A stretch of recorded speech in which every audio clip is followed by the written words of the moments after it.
యేసుక్రీస్తు ప్రభువారిని మనం ఎందుకు నమ్ముకోవాలి అంటే ఆత్మరక్షణ కొరకు మనం నమ్ముకోవాలి.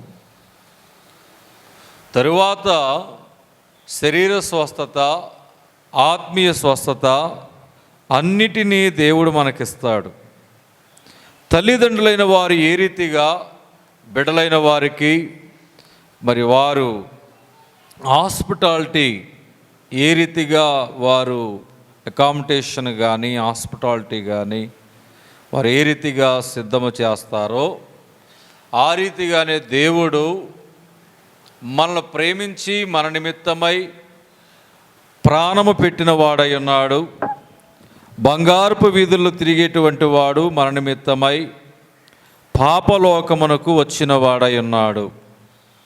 కాబట్టి దేవుని బిడ్డలైన వారులారా, ఎందుకు అనగా నీ ఆత్మను, నా యొక్క ఆత్మను నరకాగ్నిగుండములోనికి వెళ్లకుండా ఆ యొక్క పరిశుద్ధుల పట్టణములో, పరిశుద్ధ పురములో, బంగారపు వీధులు కలిగిన స్థలములో దేవుడు ఉంచాలని ఆశ కలిగి ఆయన బిడ్డలైన వారు నిత్య నరకాగ్నిగుండములో పడిపోయి కాలి రెండవ మరణము నొందుట ఆయనకి ఇష్టము లేక ఆకాశము మహాకాశము పట్టజాలిన దేవుడు భూలోకానికి నరుడిగా అవతరించాడు. చిన్ని శిశువుగా కన్య అయిన మరియమ్మ గర్భము ద్వారా. ఎందుకు అనగా మన ఆత్మలని రక్షించుటకై, పరమునకు చేర్చుటకై.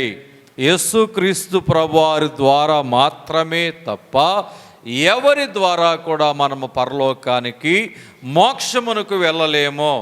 నేనే మార్గము, నేనే సత్యము, నేనే జీవమని దేవుడు వాక్యం ద్వారా తెలియపరిచారు.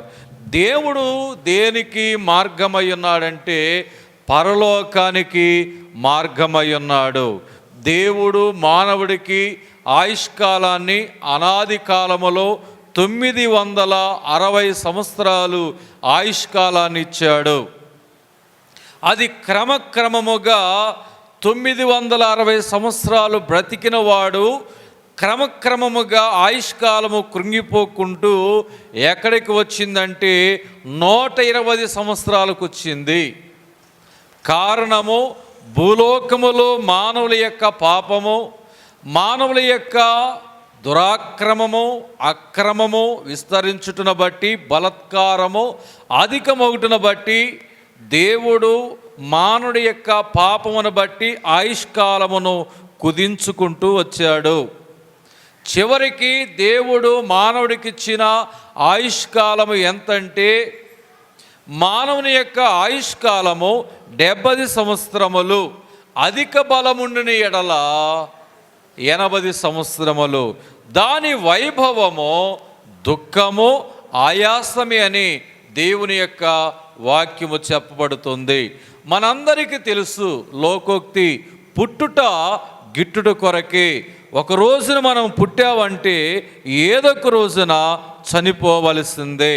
కాబట్టి ప్రతి ఒక్కరు కూడా అన్ని విషయాలపైన ముందు చూపు కలిగి ఉంటున్నారు. కానీ రేపు మనము చనిపోతే అసలైన జీవితం ఉంది, దాని కొరకై మనము జీవించాలి అన్నటువంటి మరి ముఖ్యమైనటువంటి జీవితముపై అవగాహన లేక లోకములో జీవించుచు నేత్రాశ, శరీరాశ, జీవపటములు పడిపోయి మహామహిమ కలిగిన ఆ పరలోక పట్టణాన్ని వ్యాధి, బాధ, కష్టము, నింద, అవమానము, కన్నీరు, దుఃఖము, శాపగ్రస్తమైనది ఏది లేని, శ్రమలు, బాధలు, ఇబ్బందులు లేనటువంటి ఆ పరలోక రాజ్యాన్ని మరి పోగొట్టుకుంటున్నారు.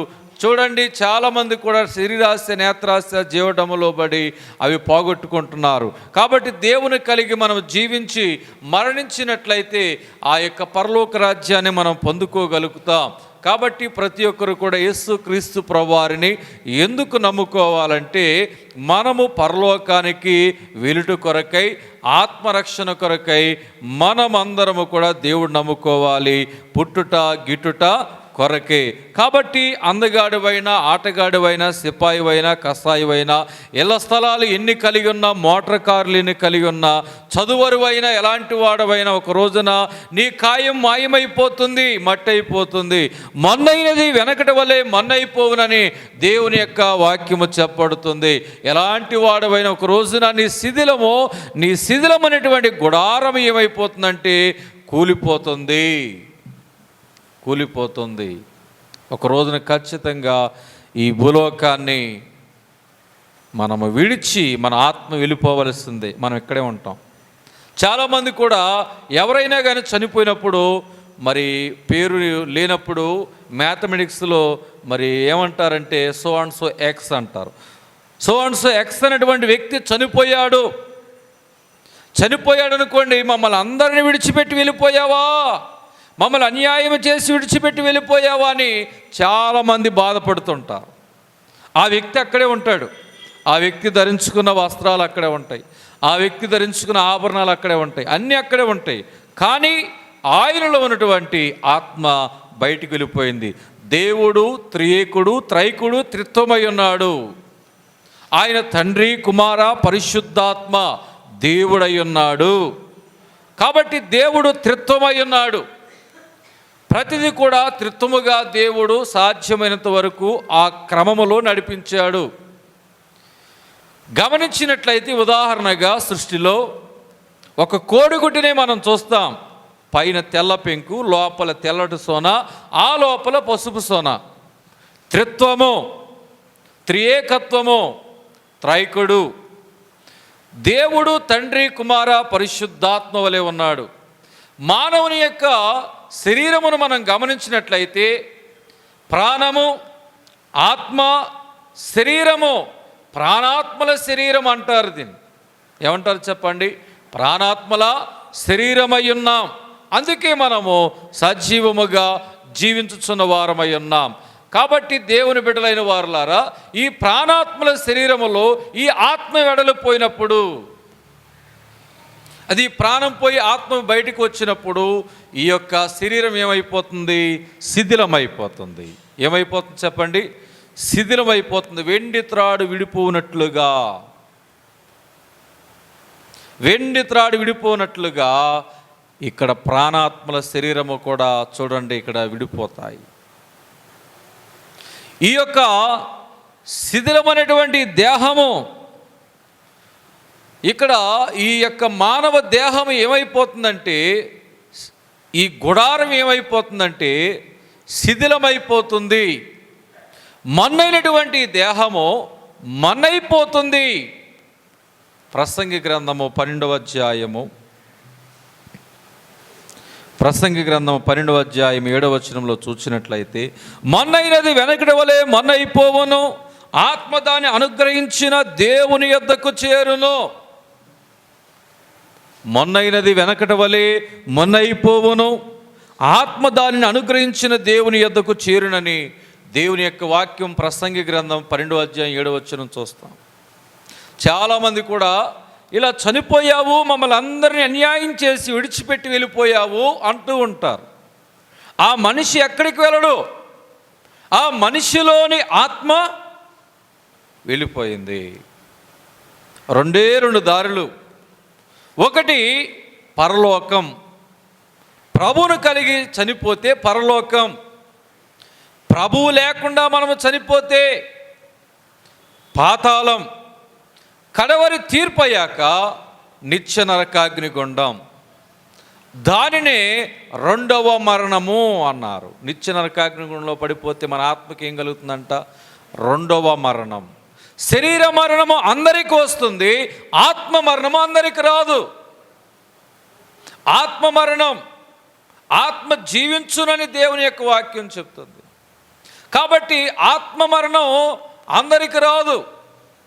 దేవుని కలిగి ఆయన యొక్క శరీర రక్తములు తిని త్రాగి మొదటి పునరుద్ధానములో నీవు పాలు పొందితే రెండవ మరణమునకు అధికారము లేదు అని దేవుని యొక్క వాక్యము చెప్తుంది. కాబట్టి దేవుని ప్రియ సంగమా, ప్రభు యొక్క శరీరమును, ప్రభు యొక్క రక్తమును తిని త్రాగి ప్రభునందు మృతి నొందినట్లయితే మనము ధన్యులము. మన యొక్క ఆత్మ ప్రభువును కలిగి ఉంటుంది. అబ్రహాము రొమ్మున బేదలాజరు యొక్క ఆత్మ ఎలా ఆనుకునుందో మన ఆత్మ కూడా అలాగే ఆనుకుని నెమ్మది నొందుతుంది, శాంతి పొందుతుంది, సమాధానము పొందుతుంది. కాబట్టి ప్రతి ఒక్కరు కూడా మనం గమనించవలసింది ఏమిటంటే, ఈ యొక్క గుడారం ఒక రోజున శిథిలమైపోతుంది. ఏమవుతుంది చెప్పండి? శిథిలమైపోతుంది. అది మొట్టమొదటిగా మనం చూసాం. మన్నైనటువంటి దేహము ఏమైపోతుందంటే వెనకటి వలె మన్నైపోవను, ఆత్మ దానిని అనుగ్రహించిన దేవుని యొద్దకు చేరును అని దేవుని వాక్యం చెప్తుంది. 1 కొరింథీ పత్రిక 15వ అధ్యాయము 47వ వచనములో చక్కగా ఈ వివరణ మనం చూద్దాం. 1 కొరింథీ పత్రిక 15వ అధ్యాయము 47వ వచనం మనం చూసినట్లయితే, మొదటి మనుష్యుడు భూ సంబంధి మట్టి నుండి పుట్టినవాడు, రెండవ మనుష్యుడు పరలోకం నుండి వచ్చినవాడు. మట్టి నుండి పుట్టినవాడు ఎట్టివాడు, మట్టి నుండి పుట్టిన వారు అట్టివారే. పరలోక సంబంధి ఎట్టివాడు, పరలోక సంబంధులు అట్టివారే. మరియు మనము మట్టి నుండి పుట్టిన వాని పోలికను ధరించిన ప్రకారము పరలోక సంబంధి పోలికయు ధరింతుము. దేవుని స్తోత్రం. కాబట్టి మంటి నుండి పుట్టినవాడు,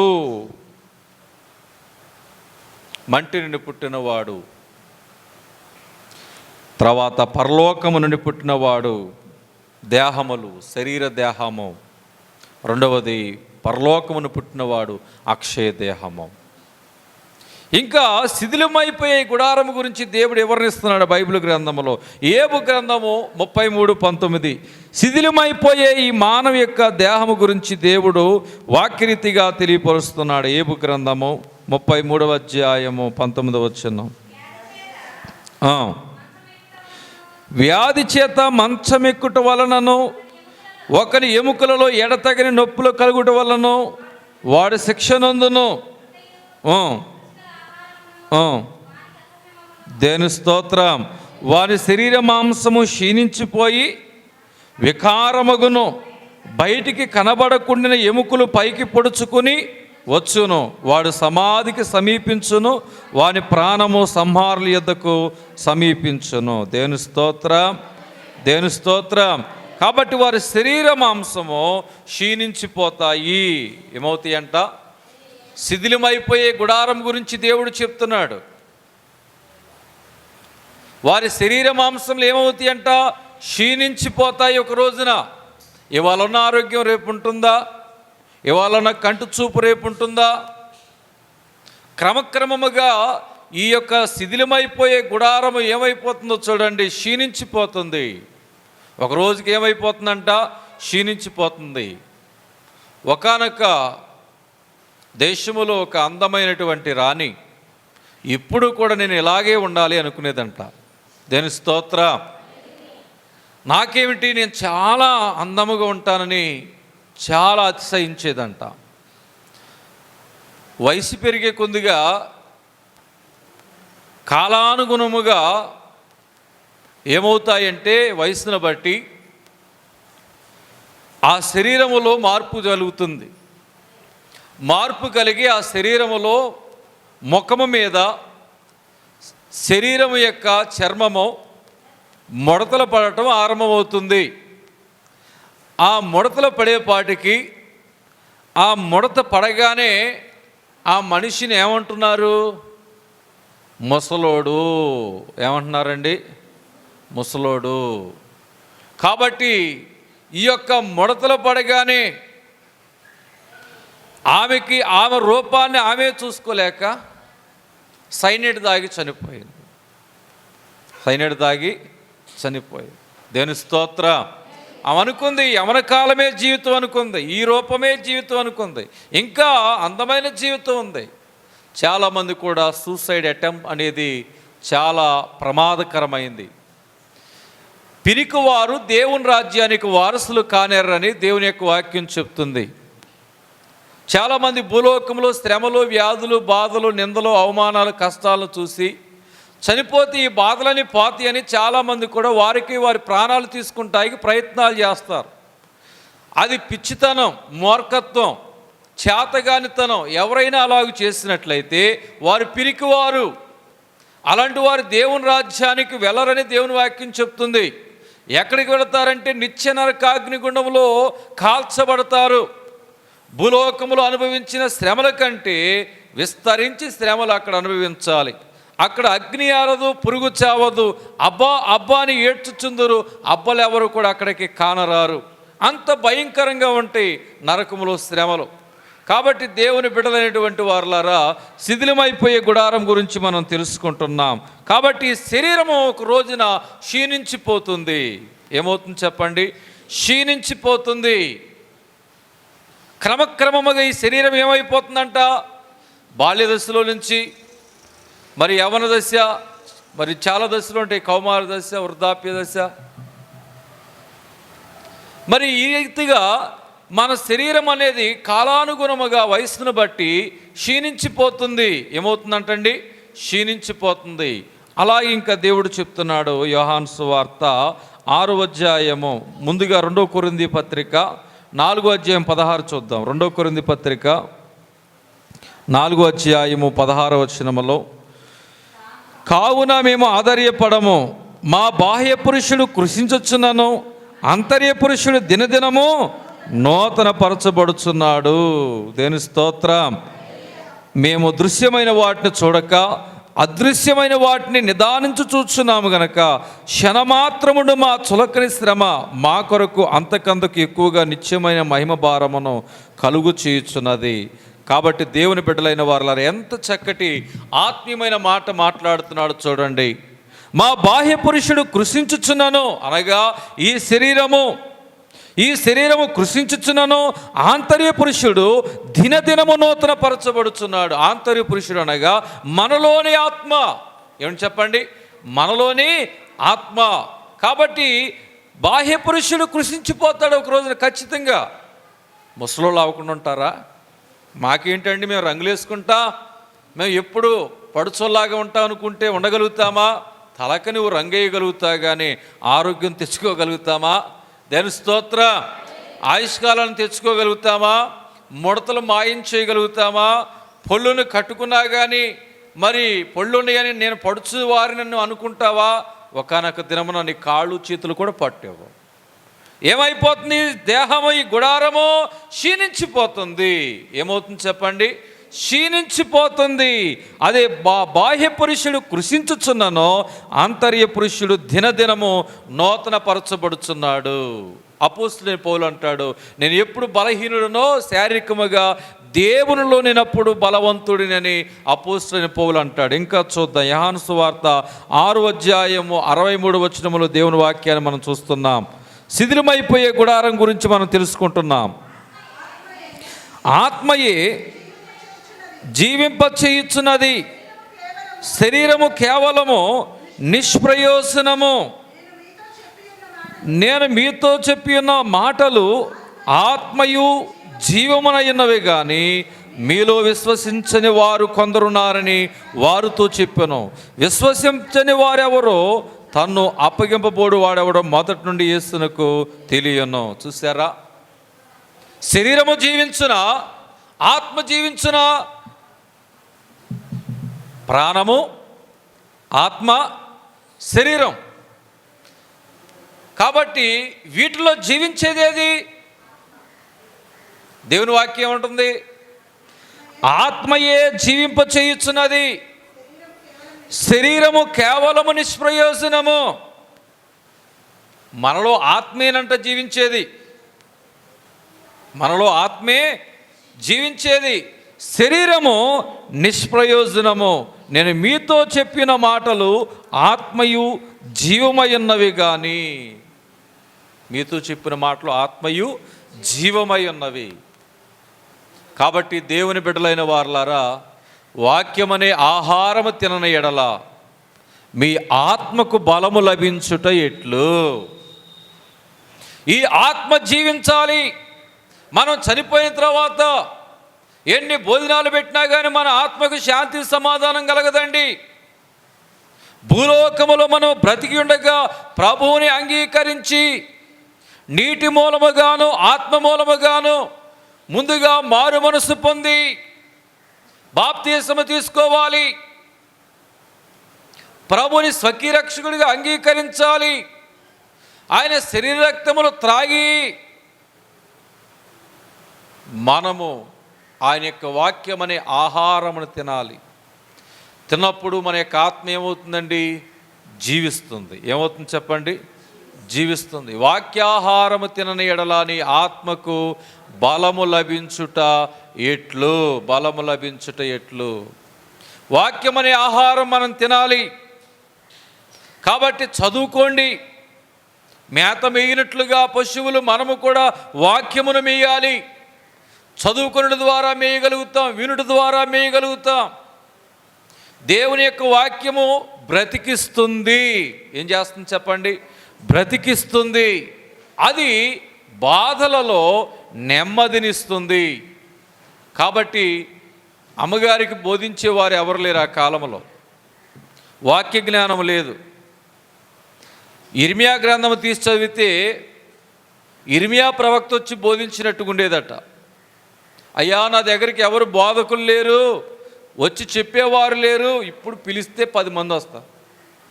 అసలు ఇట్టనక మునిపే వచ్చి కూర్చుంటారు. దేవుని స్తోత్ర. ఆ కాలంలో కష్టం, ఎవరు బోధించేవారు లేరు. అమ్మగారు ఎజ్కేలు గ్రంథం చదివితే ఎజ్కేలు ప్రవక్తే వచ్చి బోధించినట్టుగా ఉండేదంట. యెషయా గ్రంథం చదువుతామంటే యెషయా ప్రవక్త వచ్చినట్టు బోధించేవారంట. అలా అనుభూతిని పొందుకోగలిగారు. మనము కూడా సంబంధం అనేది మనుషులతో పెట్టుకోక మన సంబంధము దేవునితో పెట్టుకోవాలి. ఎవరితో పెట్టుకోవాలి చెప్పండి? దేవునితో పెట్టుకోవాలి. అప్పుడు మనం మోసపోము. మనుష్యులతో మనం సహవాసం పెట్టుకుంటే వారు ఏం చెప్తారా, ఏ ప్రవచనము చెప్తారా, మన గురించి ఏమని, మరి ఏం కడతామా, మగపిల్లోడు పుడతాడా ఆడపిల్లోడు పుడతాడా అని ఏం చెప్తారా అని మనుషుల వైపు మనం చూస్తున్నాం. దేవుడేమంటున్నాడు? యెహోవా కొరకు ఎదురు చూచువారు నూతన బలమును పొందుదురు, వారు పక్షిరాజు వలె ఎగురుదురు. కనిపెట్టాలి. భక్తులైనటువంటి దేవాస్తయ్య గారు అనుభవాలు ఆయన చెప్పిన మాట, అందరికీ నేర్పిన పాట. మరి ప్రార్థన ఏమిటంటే, దేవా నాకు కనబడము, అందరికీ కనబడము. దేవా నాతో మాట్లాడము, అందరితోనూ మాట్లాడము. దేవుడు కనబడి మాట్లాడుతాడు వాక్యరీతిగా. కాబట్టి ఆ అనుభవంలోనికి మనం రావాలి. ఈ అనుభవంలోకి, దేవుడితో మాట్లాడే అనుభవంలోనికి. కాబట్టి ప్రార్థన అనగా దేవునితో సంభాషించుట. ప్రార్థన అనగా అర్థం ఏంటి? దేవునితో సంభాషించుట. దేవునితో మాట్లాడటం అంటే communication between to man and to God. Prayer meaning ఇది. ప్రేయర్ మీనింగ్ ఇది. ప్రార్థన అనగా దేవునికి మానవునికి మధ్య సంభాషణయే ప్రార్థన. దేవునితో మాట్లాడుట. దేవుడు మనతో మాట్లాడతాడు. వాక్యరీతిగా మనం మాట్లాడాలి, సంభాషించాలి. కాబట్టి ప్రతి ఒక్కరు కూడా గమనించండి, శరీరము జీవించదు, ఆత్మయే జీవింప చేయను. ఏం చేస్తుందంట? ఆత్మయే జీవింప చేయను. చూడండి, ఆదికాండం 2వ అధ్యాయము 7వ వచనంలో చూసినట్లయితే, దేవుడని యెహోవా నేలమంటితో నరుని నిర్మించి వారి నాసిక రంధ్రములలో జీవవాయువును ఊదగా నరుడు జీవాత్మాయను. జీవవాయువు ఊదవగా నరుడు ఏమయ్యాడంట? జీవాత్మాయను. నాసిక రంధ్రాల్లో దేవుడు ఊదాడు, జీవవాయువును ఊదగా నరుడు ఏమయ్యాడు? జీవాత్మాయను. జీవాత్మాయను. కాబట్టి ఈ ప్రాణాత్మల శరీరము కలిగిన ఈ గుడారం ఒక రోజున తప్పకుండా ఏమైపోతుంది? శిథిలమైపోతుంది. శిథిలమైపోతుంది ఈ గుడారం. ఈ గుడారం ఒక రోజున ఖచ్చితంగా శిథిలమైపోతుందన్నాడు. 2 కొరింథీ పత్రిక 5వ అధ్యాయము 1వ వచనములో మనం చూసినట్లయితే, భూమి మీద మన గుడారమైన నివాసము శిథిలమైపోయినను చేతి పని కాక దేవుని చేత కట్టబడినదియు నిత్యమైనదినైనా నివాసము పరలోకమందు మనకున్నదని ఎరుగుదుము. చూసారా, ఈ శిథిలమైపోయే గుడారం అన్నాడు. ఇక్కడ ఏమన్నాడు చెప్పండి? ఈ దేహాన్ని ఏమన్నాడు? శిథిలమైపోయే గుడారం. ఇంకా వివరంగా చూడండి, కీర్తనలు 90వ అధ్యాయం 1వ వచనం మరి 3, 4 వచనాలు చూస్తే, కీర్తన గ్రంథము 90 శిథిలమైపోయే గుడారం గురించి దేవుడు చెప్తున్న మాటలు. నీవు మనుష్యులను మంటికి మార్చుచున్నావు, నరులారా తిరిగి రండని నీవు సెలవిచ్చుచున్నావు. నీ దృష్టికి 1000 సంవత్సరములు గతించిన నిన్నటి వలెనున్నవి, రాత్రి అందలి ఒక జాము వలె ఉన్నది. దేని స్తోత్రం. నీవు మనుష్యులను మంటికి మార్చుచు ఉన్నావు. దేని స్తోత్రం, దేని స్తోత్రం. దేవుని బిడ్డలైన వారులారా, శిథిలమైపోయే గుడారాన్ని గురించి దేవుడు చెప్తున్నాడు. నీవు మనుష్యులని దేనికి మారుస్తున్నాడు దేవుడు? వింటున్నారా? మనుష్యులని ఎలా మారుస్తాడంట దేవుడు?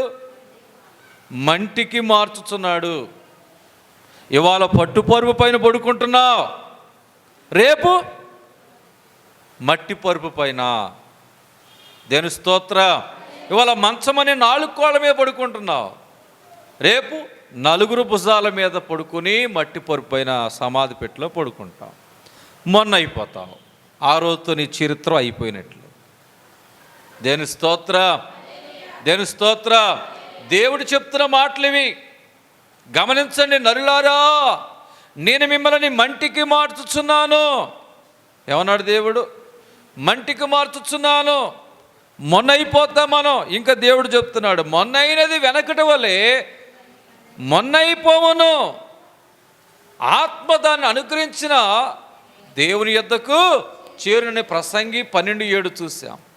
ఇంకా చూసినట్లయితే కీర్తన 89 48 వచనంలో దేవుడు చెప్తున్న మాట చూస్తే, మరణము చూడక బ్రతుకు నరుడు ఎవడు, పాతాళం యొక్క వశము కాక తన్ను తాను తప్పించుకొనగలిగిన వాడు ఎవడు? దేని స్తోత్రం, దేని స్తోత్రం. కాబట్టి గమనించండి, మరణము చూడక బ్రతుకు నరుడు ఎవడు అంటే దీనికి అర్థం ఏమిటి? ఒకరోజు మనం తప్పకుండా చనిపోతాం. ఏమిటి భవిష్యత్తు? చనిపోయాక ఆ శరీరం అక్కడే ఉంటుంది, ప్రాణము నిర్జీవం అయిపోయింది, ఆత్మ ఏమైపోయింది? ఆత్మ వదిలిపోబట్టే కదా, ఆత్మ మనిషిలోంచి బయటికి వెళ్తున్న బట్టే కదా. ఈ శరీరం ఏమైపోయింది? గుడారం ఏమైపోయింది? శిథిలమైపోయింది. ఆత్మ బయటికి వెళ్ళేపాటికి. దాని గురించి దేవుడు చెప్తున్నాడు చూడండి, ఆదికాండం 3:19.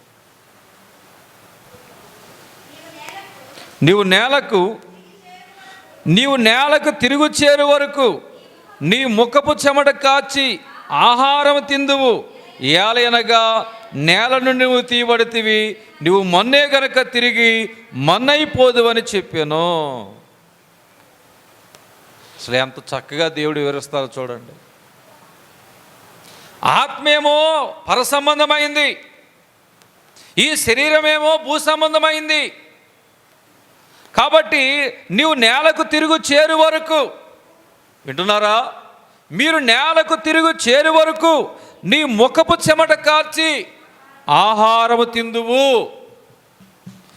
ఏలయనగా నేల నుండి నువ్వు తీయబడితివి. మనం ఎక్కడి నుంచి తీయబడ్డామండి? నేల నుండి తీయబడితివి. భూములన్నీ ఒకేలాగుంటాయా? ఒకటి ఎర్రటి భూమి ఉంటుంది, నల్లరేగడి భూమి ఉంటుంది, ఉంటుందా? దేవుని స్తోత్ర. హల్లెలూయా. ఎరుపు నలుపు భూములు ఉంటాయి. ఎక్కడి నుంచి తీయబడ్డామో మనం? ఏ మంటి నుండి తీయబడి బొమ్మగా చేయబడ్డామో మనం? దేవుని స్తోత్ర. హల్లెలూయా. సామన్ సాయిగా ఉన్నవాళ్ళు నల్లరేగడి భూమిలో ఉండవచ్చు, ఎర్రగా ఉన్నవాళ్ళు ఎర్రని భూమిలోంచి దేవుడు బొమ్మను చేయొచ్చు. దేవుని స్తోత్ర. ఏ మంటి నుంచి దేవుడు మనం చేశాడో.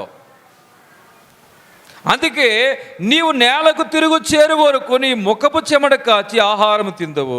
ఏలైనగా నేల నుండి నీవు తీయబడితివి, నేల నుండి నీవు తీయబడితివి గనుక నీవు మన్నే గనుక తిరిగి మన్నైపోదువు.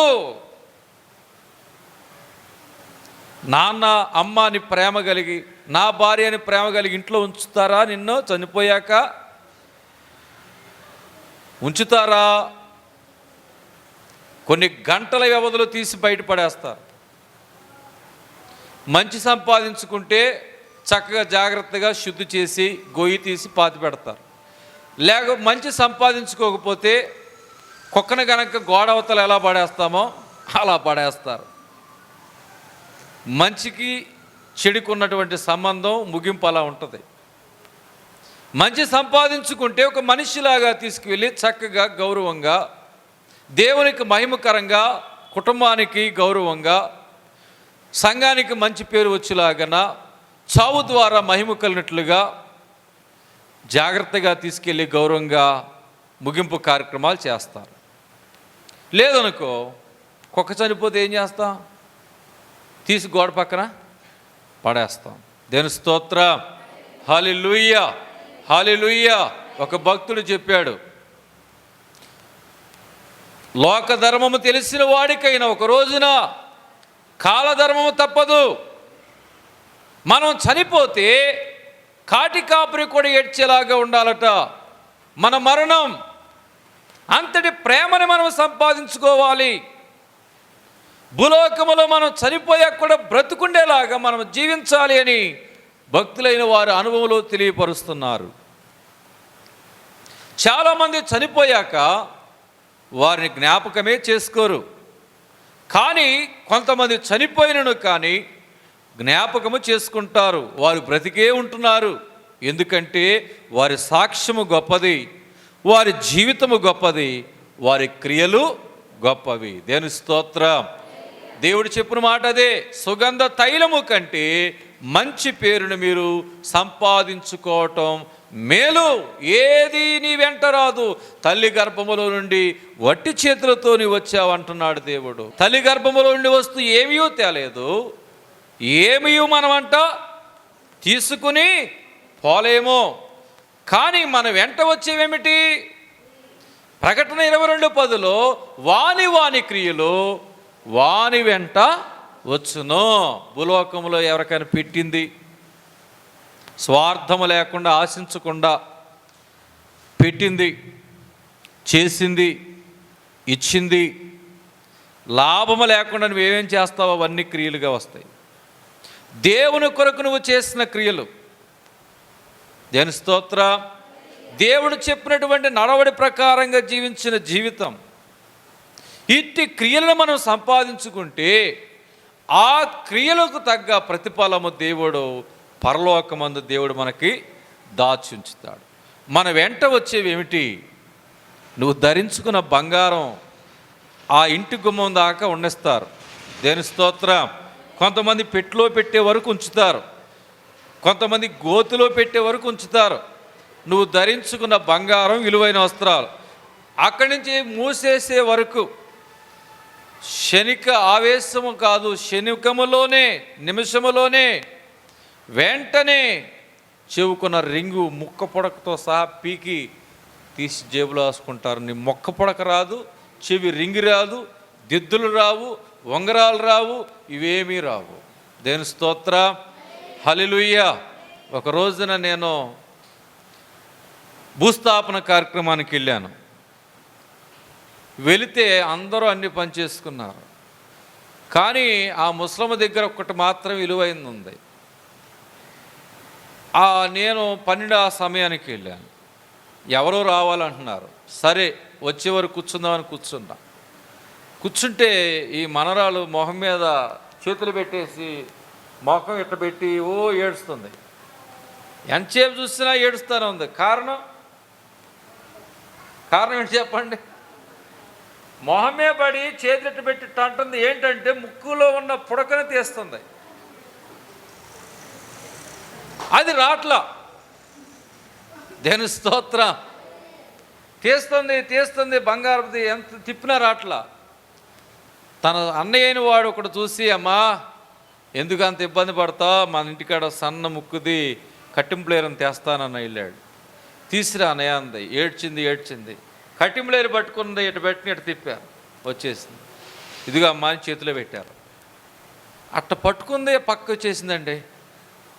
అప్పుడు దాకా ఏడ్చినట్టుగానే ఉంది. ఎప్పుడైతే ముక్కు పొడకు వచ్చిందో అది పట్టుకోవడమే పక్క వచ్చేసింది. పిన్ని బాగున్నావా, అక్క బాగున్నావా అంటుంది. దేవుని స్తోత్రం, హల్లెలూయా. ఇటువంటి సంగతులు చూడాలనుకుంటే నాతో పాటు రండి, సమాధి కార్యక్రమానికి మీకు చూపెడతాను నేను. దేవుని స్తోత్రం, హల్లెలూయా. కాబట్టి దేవుని బిడ్డలైన వారులారా, ముక్కు పొడుక్కున్న విలువ కూడా ఉండదు. మనం చచ్చిపోయాక మన దేహానికి విలువ, అరిగిపోయిన చెప్పుకైనా విలువ ఉంటుంది, కానీ మనం చనిపోయాక అరిగిపోయిన చెప్పుకున్న విలువ ఉండదు మన యొక్క శరీరానికి.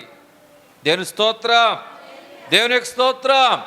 కాబట్టి దేవుని బిడ్డలైన వారులారా, విలువైంది ఏమిటి అంటే మనలో ఉన్నటువంటి దేవుడు పెట్టిన ఆత్మ.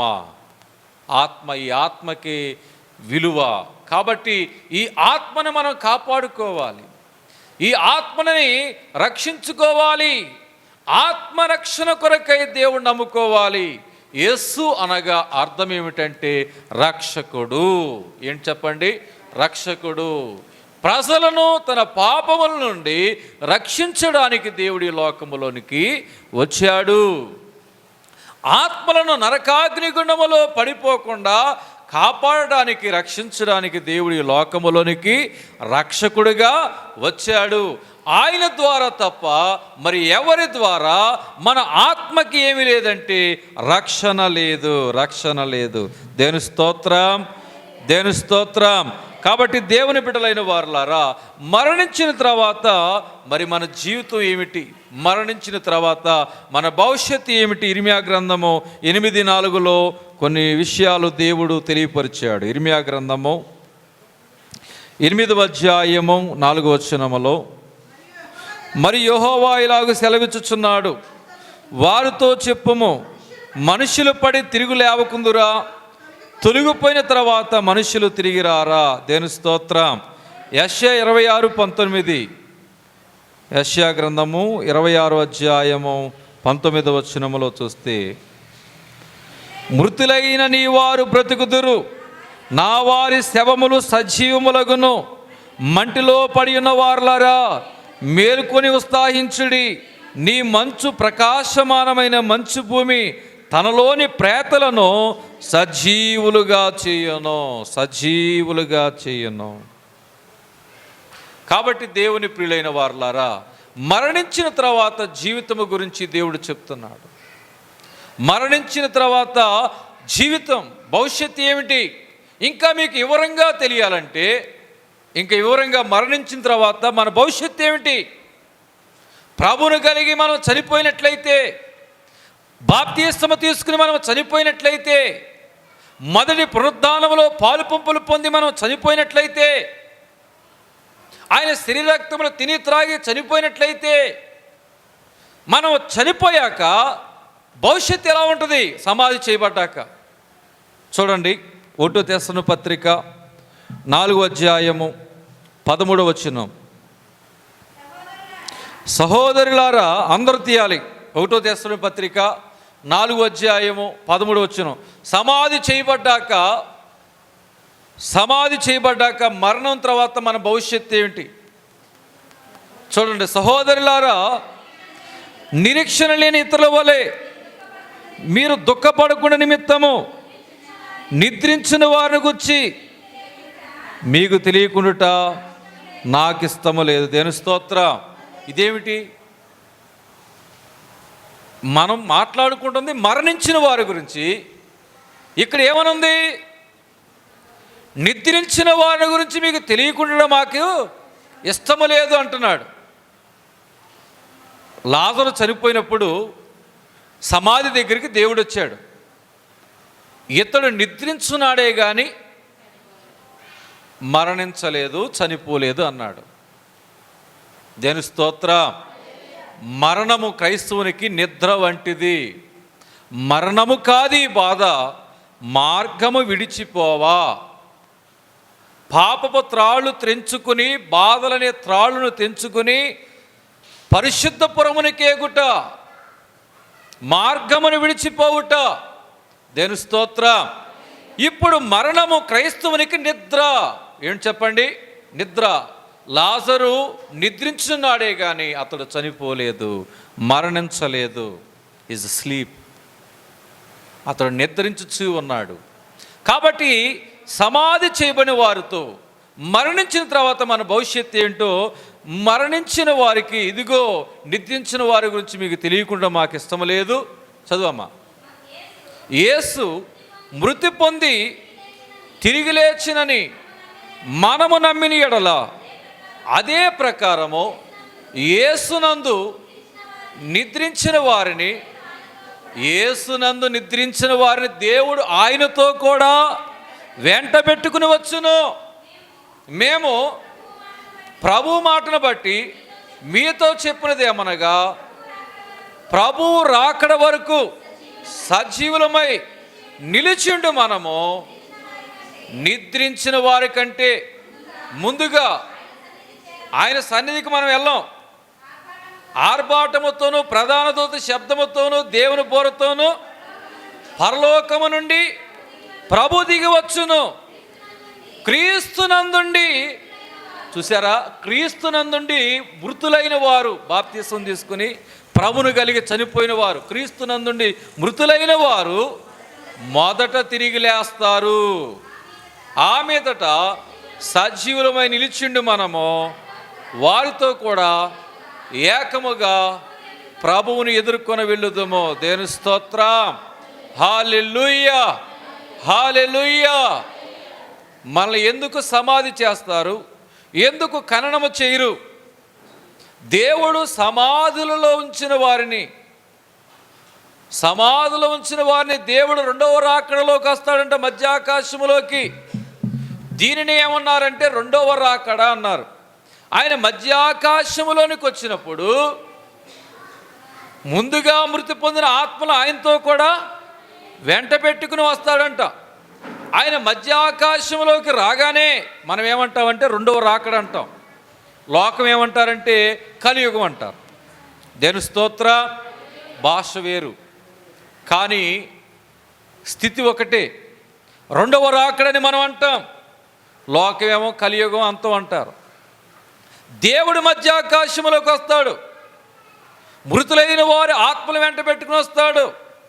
దేవుడు మధ్యాకాశంలోకి రాగానే అప్పటి వరకు ఎవరైతే సమాధి చేయబడ్డారో అట్టి వారందరూ ఏమవుతారంటే సమాధుల్లో నుండి, ఓ మరణమా నీ ముల్లెక్కడా, నీ మరణపు ముళ్ళును నా ప్రభువు విరిచివేశాడు, ఓ మరణమా నీ విజయం ఎక్కడా అని చెప్పి సమాధుల్లో నుండి మనం ఇలా లేస్తూ ఉంటాండి.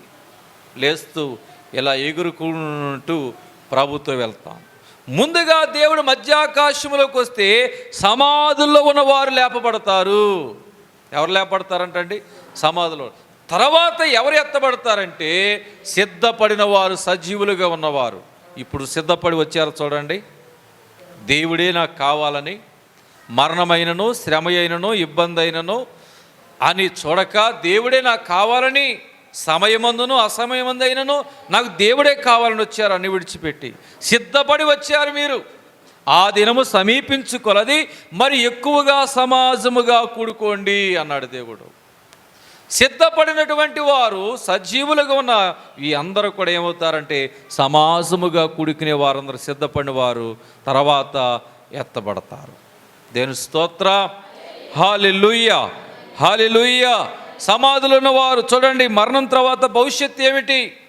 మనం మరణించాక మన భవిష్యత్తు ఏమిటి? 1 కొరింథీ పత్రిక 15వ అధ్యాయం 36వ వచనములో, అవివేకి చూడండి, సమాధి చేయబడిన వారితో చెప్తున్నాడు. మరి సమాధి ఎందుకు చేయబడుతుంది, ఆ సమాధులు ఉన్న వారు చేయబడిన తర్వాత ఎలా ఉంటారు, ఏ విధంగా ఉంటారు, ఏ విధంగా ఎత్తబడతారు అన్ని వివరంగా దేవుడు చెప్తున్నాడు. ఓ అవివేకి, నువ్వు విత్తినది చచ్చితేనే కానీ బ్రతికింపబడదు కదా. నువ్వు విత్తుదానిని చూడగా అది గోధుమ గింజైనను సరే, మరి ఏ గింజైనను సరే వట్టి గింజనే విత్తుచున్నావు కానీ పుట్టబోవు శరీరమును విత్తటలేదు. అయితే దేవుడే తన చిత్త ప్రకారము నువ్వు విత్తిన దానికి శరీరం ఇచ్చును, మరియు ప్రతి దాని శరీరము ఇచ్చుచున్నాడు. మాంసమంతయు ఒక విధమైన మాంసము కాదు. దేవుని స్తోత్రం. ఇప్పుడు అర్థమైందా మళ్ళీ ఎందుకు ఖననం చేయరు, ఎందుకు సమాధి చేస్తారో? ఒక గింజ చెట్టు అవ్వాలంటే ఏం చేయాలి చెప్పండి? నేను పొయ్యిలో వేస్తే చెట్టు అయింది అంటున్నా, మంటలో గింజలు వేస్తే మొక్కలు పుడతాయని నేను అంటున్నా. జీవితం ఇదే అంటున్నా నేను. ఒకడంటాడు, అరే కాదురా, భూమిలో పాతి పెడితే అది గింజ అవుతుందిరా, అది చచ్చాక గింజ చచ్చాక మొక్కగా పుడుతుందిరా అంటాడు ఒకడు. ఒరేయ్ వాడు పిచ్చోడు రాడు, పిచ్చోడు మాటలు నమ్ముతారా అంటాం. దేని స్తోత్ర. ఒక కుక్క మంచిదే అనుకోండి, అది బాగా కాపలా కాస్తుంది. అప్పుడు ఏం చేయాలంటే వాడికి ఆ ఇంటి కాపలా కాస్తుందని చేసి ఏం చేస్తాడంటే ఆ కుక్కని ఏ రీతిగా చంపాలని ఒక దొంగ ప్రయత్నం చేసి ఆ కుక్కను చంపడానికి, అరే ఇది పిచ్చిదిరా అన్నాడు. ఏమన్నాడండి? ఇది పిచ్చిదిరా అన్నాడు. ఇంకోటి చూసి అరే ఇది పిచ్చిదంటరా కుక్క అన్నాడు. అరే ఇది పిచ్చిదంటరా అని 2-3 సార్లు అయినప్పటికీ అది ఏమవుతుందంటే పిచ్చిదిరా కరిసిద్ది అన్నాడు ఒకడు. ఇంకొకడు పద్దాకు వెళ్ళి ఇది పిచ్చుకొక్క అంటే ఏమైందంటే అది మీదకు వచ్చి ఏదో చేస్తున్నారని అది కరుస్తాకు వచ్చింది. దేవుని స్తోత్ర. నిజమేది కరుస్తాకు వచ్చింది, పిచ్చుకొక్క అని చెప్పి అందరూ కలిసి ఏం చేశారంటే చక్కగా ఇంటిని కాచి మంచి కుక్కని చంపేశారు. దేవుని స్తోత్ర. అలాగే ఈ లోకానికి యథార్థవాది విరోధి, ఈ లోకానికి యథార్థవాది విరోధి, ఈ లోకానికి విరోధి. కాబట్టి మంచి చెప్పినా, సత్యము చెప్పినా, నీతిగా జీవించిన బ్రతకమన్నా లోకము సహించదు. ఎగ్జాంపుల్, యేసుక్రీస్తు ప్రభువారిని సిలువ వేశారు, నేరము లేని వాడిని. హల్లెలూయా, హల్లెలూయా. గమనించినట్లయితే ఇక్కడ దేవుడు చెప్పేది అదే. మనిషిని ఎందుకు పొడుస్తున్నాం, ఎందుకు మనం దహనం చేయకూడదు? ఇక్కడ నీవు అవివేకి, నీ విత్తునది చచ్చితేనే కానీ బ్రతికింపబడదు కదా. విత్తినది చచ్చితేనే కానీ బ్రతికింపబడదు కదా. నువ్వు విత్తుదాన్ని చూడగా అది గోధుమ గింజైనను సరే, మరి ఏ గింజైనను సరే వట్టి గింజనే విత్తుచున్నావు కానీ పుట్టబోవు శరీరమును విత్తుటలేదు. ఎందుకు మనం సమాధి చేయబడాలి? ప్రభు మధ్య ఆకాశములకు వస్తే మొదటిగా ఎవరు లేపబడతారంట? ప్రభునందు మృతులైన వారు, సమాధులలో ఉన్నవారు లేపబడుదురు.